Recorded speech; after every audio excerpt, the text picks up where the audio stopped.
Welcome to Neon Primer GTM, hosted by Neon Aliens AI. We unpack the strategy and systems behind modern go-to-market, how companies move from idea to traction to scale. Imagine you're standing in your kitchen, right? And water is just pouring through your ceiling. Oh, an absolute nightmare. Right. Your hardwood floors are just soaking it all up. The dog is going crazy, and you are just in full-blown panic mode. Yeah, you're definitely not like casually clipping coupons in that moment. Exactly. You are desperately grabbing your phone to find someone, literally anyone, to just make it stop. And right there, in that exact moment of absolute panic, you're about to participate in one of the most hyper-optimized, tech-enabled battlegrounds in local economics. It's so true. It's wild. Okay, let's unpack this. Today, we're going on a deep dive to decode the hidden, highly lucrative world of local service businesses. Specifically, we're looking at this comprehensive report called Most Effective GTM Strategy for Plumbers.pdf. Which is such a fascinating read. It really is, because what this document reveals is that modern plumbing is no longer just, a guy in a rusted van with a wrench. It's this incredibly sophisticated, data-driven machine. It truly is a machine.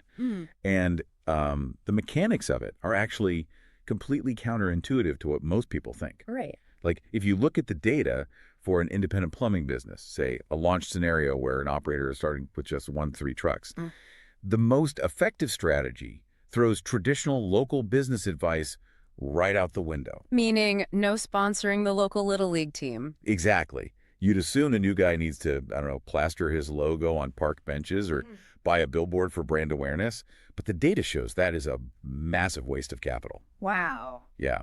The highest performing model is it's entirely search first, reputation rich, and driven by an incredibly strict operational discipline. Which is exactly why this matters so much for you listening right now. Because whether you're an entrepreneur or a marketer or just someone fascinated by how everyday businesses actually make money, this playbook is basically a masterclass in local economics. But, before you can deploy any kind of marketing strategy, you have to know exactly who is buying, right? You can't just dispatch a highly trained tech into the void.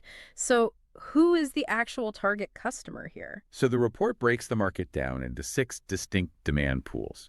And the priority order here is literally everything. Okay, lay it on me. Number 1, the absolute top of the pyramid is residential emergency work.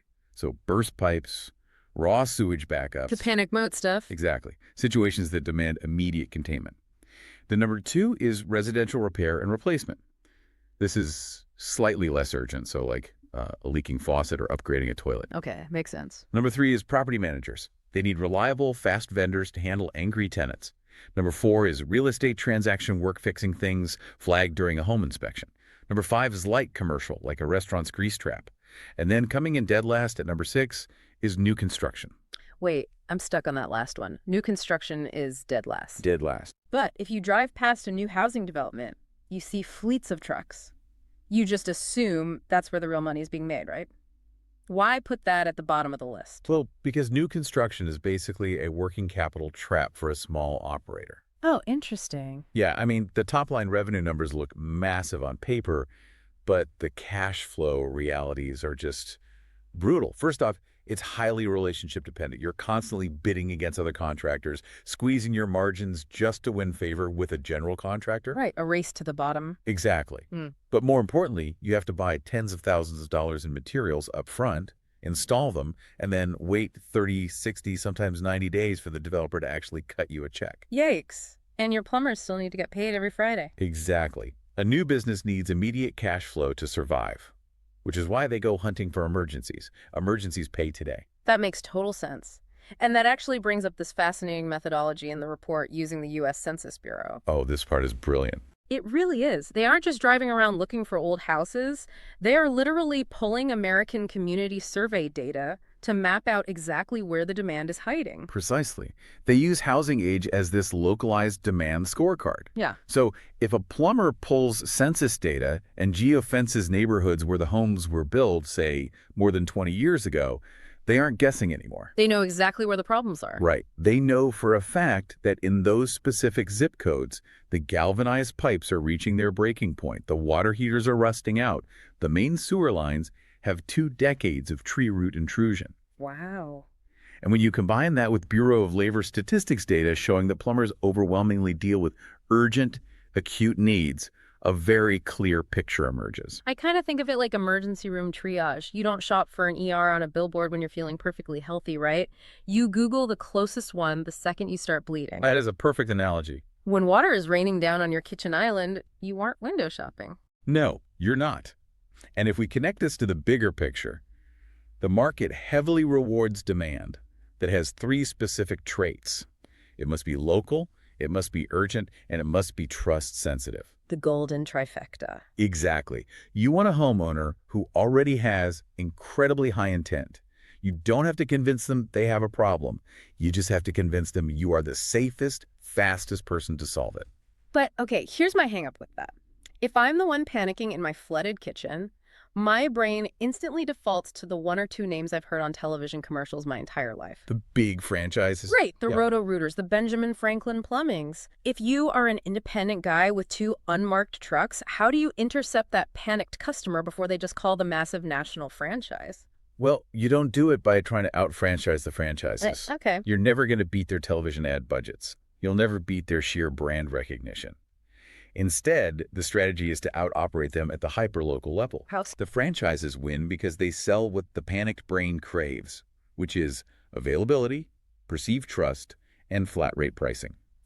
An independent operator has to manufacture that exact same level of trust, but do it digitally and do it faster. And how are they manufacturing that trust? Through an overwhelming volume of hyper-local social proof. I mean, recent Bright Local tracking surveys from 2026 show that a staggering 97% of consumers read reviews for local businesses before making a call. 97%. Yeah, and Google still commands over 71% of that review share. So if a panicked homeowner searches for a plumber and sees a massive franchise with a 4.1 rating and maybe 20 reviews right next to a local independent shop with a 4.9 rating, 150 glowing reviews, and customer photos of incredibly clean pipe installations, The local guy wins. an independent shop wins the click every time. Wait, okay, but if I'm a new business owner, my gut instinct is just to be the cheapest option. Oh, yeah. Shouldn't I just market myself as the cheap plumber near me, undercut the big corporate guys by $50 an hour, and just get my foot in the door? That is the most common instinct in the world, and it is the single biggest trap in the industry. Really? Why? Think about the psychology of the buyer in that moment. When a customer is in a vulnerable position, they actually don't fear high prices as much as they fear wasted time. They fear surprise bills at the end of the job and the possibility that the leak is just going to happen again tomorrow. Oh, that makes sense. Yeah, so when you market yourself as cheap, you inadvertently signal low quality, ambiguity, and massive risk. Okay, that actually completely reframes things. It's like if I hire the cheap guy who charges by the hour, it's like riding in a taxi in rush hour traffic. Oh, totally. You're sitting in the back seat, the car isn't moving, the meter is just ticking up, and your blood pressure is skyrocketing because you have no idea what the final number will be. But if you pay an Uber flat rate before you even get in the car, you can just relax. You know exactly what it costs. That analogy perfectly captures the friction. Vague hourly pricing just destroys trust. The customer spends the whole time watching the plumber, wondering, is he walking slowly to his truck on purpose just to bill me for another hour? Right. This is exactly why the absolute mandate in this go-to-market strategy is a flat-rate pricing architecture. And it starts with something called a diagnostic gate. The diagnostic gate, this is where they charge you just to show up, because I'll admit, as a consumer, I usually hate that. I want a free estimate. Everyone wants a free estimate. And offering free estimates is exactly how plumbers go out of business. Really? Yeah. They spend half their week driving around giving free advice to people who just want to watch a YouTube video and fix it themselves. Oh, I see. The diagnostic gate, which is usually a flat weekday fee of around $69 to $129, acts as a filter. It covers the actual cost of dispatching a multi-ton vehicle and a highly trained technician to your driveway. And crucially, that fee is almost always credited toward the final repair if the customer approves the work. Ah, okay. So it eliminates the tire kickers, but it feels fair to the serious buyer. Exactly. All right, so they get in the door, they find the problem. How do they price the actual fix without scaring the customer off? They use a good, better, best presentation model. This is pure behavioral psychology. If a plumber walks in and says, it's going to cost $1,500 to fix this, the customer's brain immediately asks, is this guy ripping me off? Right, defenses go up. But if the plumber presents three options, Option A is a good immediate patch for $400. Option B is a better standard replacement for $1,500. And option C is the best high-efficiency tankless upgrade for $3,500. The mindset shifts entirely. Oh, that's incredibly clever. They stop asking, should I hire this person, and start asking, which of these three options should I choose? Exactly. It shifts the plumber from being an adversary into an advisor. Wow. And to remove the final piece of friction, for any ticket over roughly $750, they immediately offer point-of-sale financing. So if you give a panicked homeowner a fast response, photo proof of the broken part, 3 clear options, and a way to pay for it at $50 a month, you will beat the cheap hourly guy every single time. Okay, so the pricing psychology is brilliant. The target customer is locked in. But let's look at the actual nuts and bolts of the marketing. You still have to get in front of the bleeding patient. What kind of money does it take to actually launch this strategy? The report lays out a very specific base scenario for year one. It recommends a total first-year spend of roughly $82,500. Whoa. Yeah. That breaks down into about $10,500 in upfront setup costs. So a high-speed website, call tracking software, professional photos. And that leaves about $72,000 for ongoing operational marketing spend, which is roughly $6,000 a month. $6,000 a month for a guy with 1 or 2 trucks? That sounds like corporate level spending. If I'm an independent guy betting my life savings on this, burning 72 grand a year on marketing sounds absolutely terrifying. Isn't there a scrappier way to do this? Scrappy fails in an emergency economy. Really? Yeah, you cannot organically network your way into a burst pipe at 2:00 p.m. on a Tuesday. True. The report is adamant that 60 to 70% of that budget must go directly to search capture. We're talking local SEO, optimizing the Google business profile, Google local services ads, and traditional search ads. You are literally buying the right to be at the exact top of the screen when someone types plumber near me. Okay, here's where it gets really interesting, though, Yeah. because the report explicitly warns operators not to use paid social like Meta or Facebook ads as their primary engine for emergency demand. Right. And if you think about it, trying to sell emergency plumbing on Facebook is like offering a life jacket to someone sunbathing on a beach. It doesn't matter if your life jacket is top quality, they aren't drowning yet. You need to be where the ship is actively sinking, and that is Google search. That is the exact distinction between high-intent and low-intent marketing. Social media is fantastic for remarketing or pushing annual maintenance plans. Yeah. But you can't interrupt someone scrolling through photos of their niece's birthday party and convince them to suddenly have a plumbing emergency. Which brings us to the customer acquisition math, because this completely flipped how I view advertising budgets. It turns out expensive search ads are actually cheaper than cheap social ads. Yes. Let's break down the customer acquisition cost, or CAC. On Google search, an inbound lead might cost you $90 just to get the phone to ring. $90 for a phone call. That sounds painful. It does. But because that caller is actively searching for a solution to an immediate problem, the data shows you might book that job 45% of the time. Oh, So doing the math, your actual cost to acquire a paying book job is roughly $200. okay, $200 for a guaranteed customer. What happens if I try to be scrappy and buy cheap leads on Facebook? On Meta, a lead looks incredibly attractive on paper. You might only pay $41 for a form fill. But because their intent is so low they were just idly scrolling, you might only convert 18% of those leads into actual dispatch jobs. Ouch. Right. So your true customer acquisition cost on Facebook shoots up to $228. The cheap social lead actually bleeds your budget faster than the expensive search lead. It's a math game, and intent is the only variable that matters. What about physical old school marketing? The report mentions direct mail. Is anyone actually looking at postcards anymore? They are, if the targeting is rigorous. The economics of USPS direct mail are actually highly attractive. It's roughly 24 cents per piece for postage. Okay, that's pretty cheap. But a sophisticated operator doesn't just blast a generic postcard to a random zip code. Remember the census data. Oh, right, the older homes. Exactly. They use hyper-specific route targeting to send mail exclusively to postal routes with homes built before 2006. It's surgical. And it's important to note, a recent 2026 Jobber survey shows that word-of-mouth referrals and repeat customers still make up the largest chunk of revenue for mature businesses. Sure, the bread and butter. But to build that referral base in the first place, you need velocity. Digital search channels are the mandatory engine to get that flywheel spinning. Okay, so let's say the search strategy worked. The ads are targeted, the leads are efficient, the dispatch fee filtered out the cheapskates, and the phone is ringing off the hook. The business is printing money, right? The hard part is over. Not even close. Really? What this deep dive makes abundantly clear is that the true moat of a local service business isn't marketing at all. You can't just buy a Google ad and coast. The barrier that guarantees long-term survival is pure, relentless operational discipline. Operations as a moat. I love that framing. Because realistically, any competitor with a credit card can bid on the same Google keywords you are.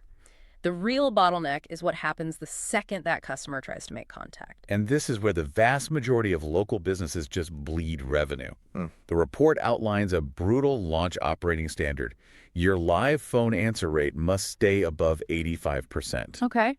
And if a customer submits a digital lead like a web form or a Yelp message, your business must issue a human response in under 5 minutes. Under 5 minutes. How is a guy whose head is physically under a kitchen sink supposed to respond to a web form in under 5 minutes? By not acting like a guy under a sink. Right. This is where the tech-enabled part comes in. Modern operators integrate their lead sources directly into specialized field management software. Ah, automation. Yeah, they use automated SMS routing to instantly text the customer back to buy time, or they utilize third-party virtual dispatch centers that operate 24/7. Because if water is ruining my floors and you send me to voicemail, I am hanging up and calling the next plumber on the list. Right. Speed is literally the product. Speed is the product. And once the job is actually done, how do you make sure that customer doesn't just go back to Google the next time something breaks? This is where the business valuation really explodes, retention. You shift the customer from a one-time transaction into a recurring revenue model by selling home care plans. Like a subscription. Exactly. Yeah. For a flat fee, usually around $149 to $249 a year, the customer gets an annual plumbing inspection, a water heater flush, priority booking in emergencies, and they don't have to pay that diagnostic fee on future calls. That is massive. You're taking a completely unpredictable emergency business and injecting it with predictable recurring revenue. You are essentially selling them a subscription to peace of mind. Precisely. But, building out this operation requires a massive workforce, and that is actually the industry's biggest choke point right now. Labor shortages. Yeah. The BLS projections show over 44,000 annual openings expected for plumbers and pipe fitters over the next decade, and median wages are hovering around $63,000. It's not a job you can just train someone to do over a weekend. It requires serious apprenticeship time, often over 150 hours of classroom instruction per year. Wow. And on top of a massive labor shortage, I saw the regulatory section of this report, and it looks like an absolute minefield. It is, and it's completely non-negotiable. Compliance is another massive barrier to entry. For instance, in California, you can't legally operate without a specific C-36 license. Okay. On a federal level, the EPA enforces strict RRP rules, renovation, repair, and painting. If a plumber is cutting into a wall in a home built before 1978, they have to follow intense LEED-safe work practices. And OSHA mandates strict atmospheric testing and shoring rules for any excavation deeper than 4 feet. But wait, how is compliance a competitive advantage? Doesn't that just make everything more expensive and annoying for the business owner? It does, but a highly disciplined operator builds the cost of those protocols directly into their flat-rate Condred DOM. Go smart. They protect their margins, and they sleep well at night. Meanwhile, the cheap guy who ignores the EPA rules might save $150 on the job, but he's risking a $30,000 federal fine. Eventually, the cheap competitors get wiped out by their own negligence. Compliance protects the good actors. That makes total sense. Yeah. Speaking of legal minefields, I want to circle back to something that absolutely blew my mind. Earlier, we talked about real estate transactions being a great demand pool. Agents are always recommending inspectors and plumbers. Right. So wait, if I'm a plumber, why can't I just take a real estate agent out to a nice steak dinner or slide them $50 every time they recommend me? This raises an incredibly important question about referral economics. And the short answer is, you can't do that because it's highly illegal. Wait, really? Yes. Under the Consumer Financial Protection Bureau, there is a federal law known as RECPA, the Real Estate Settlement Procedures Act. It strictly prohibits the exchange of referral fees, kickbacks, or any things of value in exchange for covered settlement service referrals. Wow.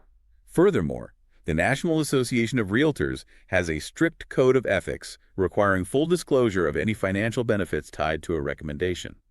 So the old school strategy of handing out envelopes of cash to real estate agents is not just outdated, it's literally a federal offense. Exactly. Building relationships with agents and lenders is still incredibly powerful, but it must be structured with strict legal care. Use clean disclosures and establish preferred partner agreements based on service quality, not kickbacks. Knowing the law, answering the phone in under 5 minutes, passing the inspections, that operational rigor is what keeps the business alive. Okay, let's bring this all together. We started with the stereotype of a guy in a dirty shirt with a wrench, and we've uncovered a high-speed, digitally optimized local logistics company. It's a completely different world. It really is. The ultimate go-to-market playbook here is crystal clear. You have to mathematically win the urgent search intent. You prove your trustworthiness instantly with review volume and flat rate pricing. You eliminate quoting friction using consumer psychology. You execute with insane operational speed, and you lock the customer into a recurring care plan. And if we step back from the pipes and wrenches for a second, what's truly remarkable is that this exact framework isn't just about plumbing. Right. Prioritizing instant speed, transparency, and operational discipline over just being the cheapest option, that is the blueprint for dominating almost any local service market today. Whether it's HVAC, electrical work, roofing, landscaping, consumer expectations have fundamentally shifted. People want a seamless digital experience that solves their physical world problems immediately. So what does this all mean for you listening right now? We've talked about how this intense, tech-enabled, hyper-local playbook is completely reshaping traditional blue-collar plumbing. It makes you wonder, what other boring legacy industries are sitting out there right now, completely ripe for this exact same digital takeover? There are many of them. What other massive local markets are waiting to be disrupted by an operator who simply figures out how to answer the phone in under 5 minutes and treat their customer like a logistics puzzle? It's like bringing that high-speed ER triage to every single broken thing in our lives. It's the future of local business. It really is. Thank you so much for joining us on this deep dive. We'll catch you next time. If you got value from this, share it with someone building something real. And if you want to stay sharp on go-to-market, follow Neon Primer GTM. We'll be back with more.